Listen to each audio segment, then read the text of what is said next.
Yes, habari wawekezaji. Ikiwa ni siku ya leo, siku ya Jumamosi, siku yenye michuzi mingi kuanzia ligi ya Bundesliga, La Liga, EPL, bila kusahau Italia na Ufaransa. Basi mimi kwa siku ya leo naenda kutajia game zote ambazo naenda kupiga kwa siku ya leo na ubashiri wake.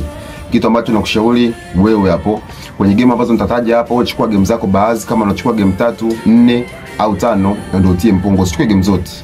Yes, naomba nirudie tena. Mimi naenda kutajia game zote na ubashiri wake, lakini usichukue game zote. Mimi naenda kutajia zote na ubashiri wake, usichukue zote. Yes. Tukianza na game ya kwanza ambayo naenda kupiga kwa siku ya leo, itakuwa ni kati ya Real Valladolid akimkaribisha Barcelona. Hizo zote ni za Hispania. Real Valladolid anamkaribisha Barcelona. Yes, ukijaribu kuangalia katika head to head ambazo wamekutana kati ya Real Valladolid na Barcelona, hawa jamaa wamekutana zaidi ya mara 13. Kwenye game 13 ambazo wamekutana, Real Valladolid kashinda kwenye game 2, hamna draw yoyote, na Barcelona kapata ushindi mara 11. Yes, na pia ukijaribu kuangalia game 5 za mwisho za Real Valladolid ni kwamba amepoteza game zote 5. Real Valladolid hajapata ushindi kwenye game 5 mfululizo. Na pia ukijaribu kuangalia game 5 za mwisho za Barcelona, yeye ameshinda game 3, amepoteza mchezo mmoja, amedraw mchezo mmoja. Yes, kwa hiyo kupitia takwimu ambayo nimekupa hapa direct kwa siku ya leo, unaweza kusema Barcelona apate ushindi. Barcelona kushinda. Lakini option ya pili unaweza kusema DC 1-2, timu yote ipate ushindi. Tukija game ya pili itakuwa ni kati ya Aston Villa akimkaribisha Fulham. Aston Villa akimkaribisha Fulham, hawa jamaa wamekutana zaidi ya mara 23. Kwenye game 23 ambazo wamekutana, Aston Villa amepata ushindi mara 10, wametoka draw mara 4, na pia Fulham kashinda mara 9. Kwa hiyo kuja kuangalia Aston Villa kashinda mara 10, Fulham kashinda mara 9. Lakini ukiangalia katika game 5 za mwisho za Aston Villa, Aston Villa katika game 5 za mwisho amepata ushindi kwenye game 3, amepoteza game 2. Ukiangalia game 5 za Fulham, kashinda game 3, kashinda game 2, amepoteza game 3. Yes, kwa hiyo kwa siku ya leo game itakuwa ngumu, lakini kwa option ambayo mimi nakushauri tuende nayo kwa siku ya leo, unaweza kusema goli afike mawili. Yes, over 1.5. Hiyo ni game ya pili. Tukija game ya tatu itakuwa ni kati ya Everton akimkaribisha Ipswich. Everton akimkaribisha Ipswich, hawa jamaa wamekutana mara moja tu, na kwenye game ambayo wamekutana Everton alipata ushindi wa goli 2-0. Na pia ukijaribu kuangalia katika game 5 za mwisho za Everton kwenye game 5 za mwisho ameshinda mchezo mmoja, amedraw mchezo mmoja, amepoteza game 3. Lakini kwa Ipswich kwenye game 5 za mwisho naye pia vile vile kashinda mchezo mmoja, amedraw mchezo mmoja, amepoteza game 3. Na Ipswich kashuka daraja, na hisi kila mmoja wetu anafahamu. Kwa hiyo kwa siku ya leo kupitia takwimu ambayo nimekupa hapa, kuna option ambazo ukaenda nayo. Unaweza kusema Everton kushinda au kutoka draw. Yes, unaweza kusema Everton ashinde au apate draw katika game ya siku ya leo. Pia tukijaribu kuangalia game ya 4 itakuwa ni kati ya Leicester City akimkaribisha Southampton. Leicester City mpaka sasa hivi ameshuka daraja kama unavyofahamu, na Southampton naye pia akashuka daraja, lakini wametofautiana kwenye grade na viwango. Ukijaribu kuangalia katika head to head ambazo wamekutana, hawa jamaa wamekutana zaidi ya mara 25. Kwenye game 25 ambazo wamekutana, Leicester City kapata ushindi mara 13, wametoka draw mara 6. Southampton naye pia kapata ushindi mara 6, wamekutana zaidi ya mara 25. Leicester City kapata ushindi mara 13, wametoka draw mara 6. Southampton kapata ushindi mara 6. Na pia ukijaribu kuangalia game 5 za mwisho za Leicester City, yeye ni kwamba kapata draw moja, kapoteza game 4. Game 5 za mwisho za Leicester City kapata draw moja, kapoteza game 4. Na pia ukijaribu kuangalia game 5 za mwisho za Southampton, yeye kapata draw 2, amepoteza game 3. Yes, kwa hiyo kupitia takwimu ambayo nimekupa hapa kwa siku ya leo, unaweza kaenda na option mara 2. Option ya kwanza ambayo unaweza kaenda nayo kwa siku ya leo, unaweza kusema over 0.5, maana yake goli lipatikane. Yaani usio na tamaa, weka tu over 0.5 goli lipatikane. Lakini option ya pili unaweza kusema DC 1-2, timu yote kupata ushindi kwa siku ya leo, siku ya Jumamosi, timu yote hapa pate ushindi. Tukija game ya 5 itakuwa ni kati ya Arsenal akimkaribisha Bournemouth. Yes, game hii hapa ukiangalia katika game ambazo wamekutana wa jamaa, wamekutana zaidi ya mara 17. Kwenye 17 Arsenal amepata ushindi mara 12, wametoka draw mara 3, na Bournemouth kapata ushindi mara 2. Na pia ukijaribu kuangalia katika game 5 za mwisho za Arsenal, yani ameshinda game 2, ametoka draw mara 2, amepoteza mchezo mmoja. Yes, na pia ukijaribu kuangalia katika game 5 za mwisho za Bournemouth, yeye kashinda mchezo mmoja, ametoka draw mara 3, amepoteza mchezo mmoja. Kwa hiyo kwa siku ya leo goli lazima litapatikana tu. Yes, na hizi hapo utakuwa umenipata over 0.5 ipo na iona. Huu mchezo sio ni magoli mengi, lakini naona goli lazima litapatikana. Kwa wale watu ambao wanafahamu soka, kwa siku ya leo sioni kama kuna magoli mengi, lakini goli lazima litapatikana. Tukija game ya 6 itakuwa ni kati ya Strasbourg anamkaribisha PSG. Hizo zote ni za Ufaransa na kila mmoja wetu anafahamu. Strasbourg kwenye game ambazo wamekutana hao jamaa wamekutana zaidi ya mara 16. Kwenye game 16 ambazo wamekutana, Strasbourg kapata ushindi mara 1, ametoka draw mara 4, na pia PSG kapata ushindi mara 11. Kwa hiyo ukijaribu kuangalia hapo unaona PSG anavyomdominate sana Strasbourg. Lakini pia kitu cha kufahamu ni kwamba PSG mpaka sasa hivi ameshachukua ubingwa.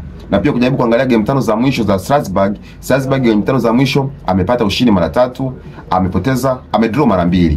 Kwa hiyo Strasbourg game 5 za mwisho yeye kashinda 3, ka draw 2, hajapoteza kabisa.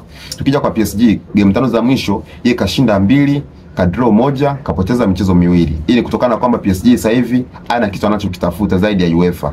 Yes, kwa hiyo kwa siku ya leo kuna option ambazo unakwenda nayo. Usimpe PSG mazima, usimpe PSG mazima. Hapo weka kama magoli yafike 2. Yes. Weka magoli yafike 2 full time. Manake dakika 90 magoli 2 yafike. Lakini kwa wale watu ambao hawaogopi unaweza kusema Strasbourg over 0.5. Manake Strasbourg full time wapate goli. Yeah. Na hiyo ni option nzuri na yenyewe. Tukija game ya 7 itakuwa ni kati ya Saint Etienne anamkaribisha Monaco. Ukijaribu kuangalia katika hadi tuende ambazo wamekutana, hawa jamaa wamekutana zaidi ya mara 10 na mara 23. Kwenye game hizo ambazo wamekutana, Saint Etienne kashinda mara 7, wametoka draw mara 6, Monaco amepata ushindi mara 9. Kwa hiyo kumbe Saint Etienne hapa amepata ushindi mara 7, wametoka draw mara 6 na Monaco kapata ushindi mara 9. Yes, ukijaribu kuangalia katika game 5 za mwisho za Saint Etienne, yeye kashinda game 1, ametoka draw mara 1, amepoteza michezo 3. Lakini kwa Monaco yeye kashinda game 2, ametoka draw mara 2, amepoteza mchezo 1. Kwa hiyo option ambayo tunataka nayo kwa siku ya leo, hapo unaweza kusema Monaco ashinde au apate draw. Yes, Monaco ashinde au apate draw. Tukija game ya 8 itakuwa ni kati ya Alaves akimkaribisha Atletico Madrid. Yes, Alaves akiwa na Atletico Madrid.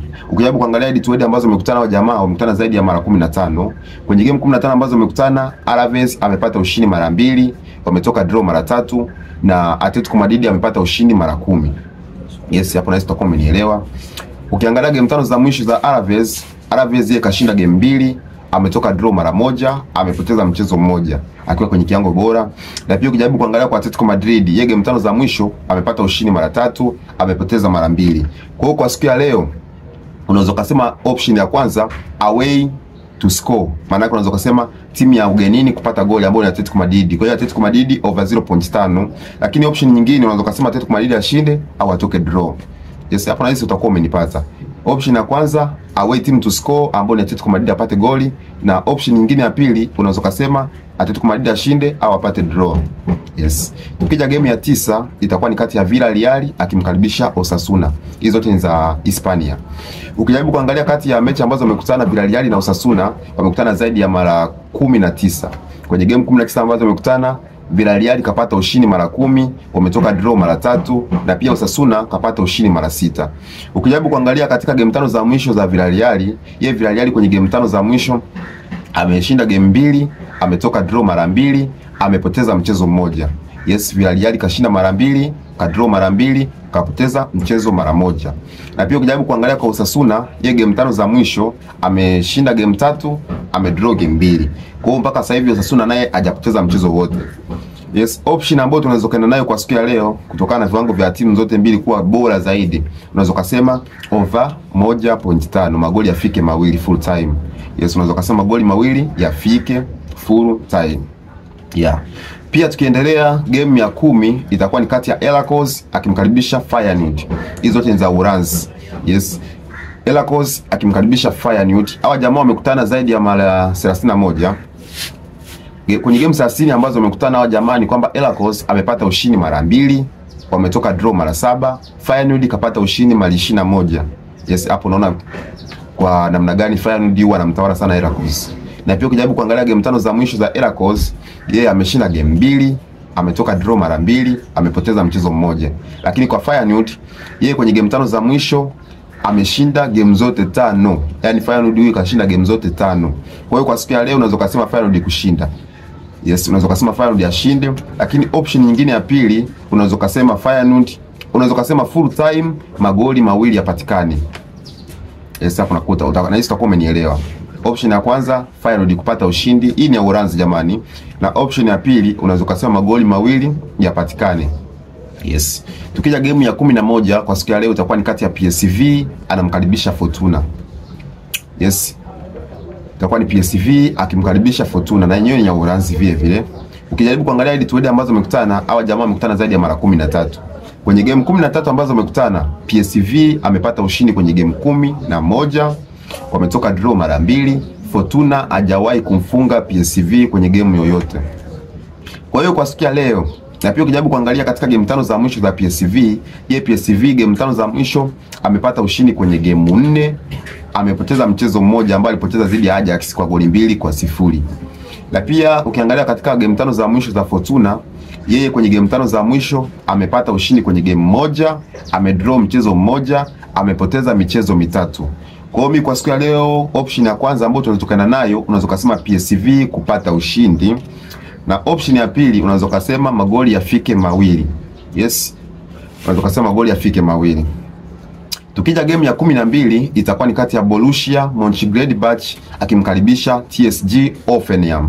Hizo zote za Bundesliga. Yes, kijaribu kuangalia game ambazo wamekutana, hawa jamaa wamekutana zaidi ya mara 30. Yes, zaidi ya mara 31.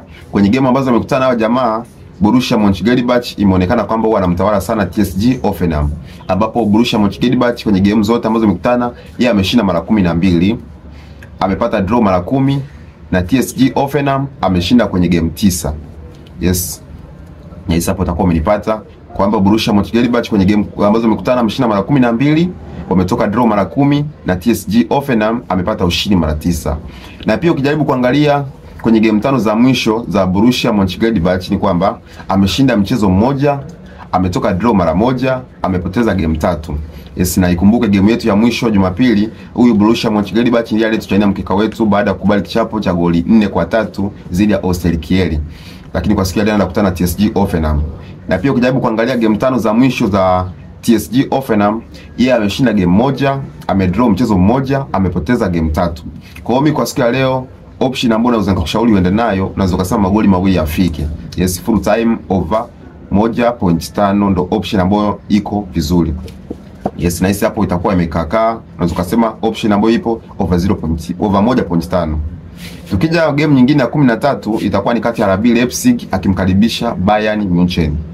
Yes, hii ni game ngumu sana. Ukijaribu kuangalia hao jamaa wamekutana zaidi ya mara 21. Kwenye game 21 ambazo wamekutana ni kwamba RB Leipzig kapata ushindi mara 3.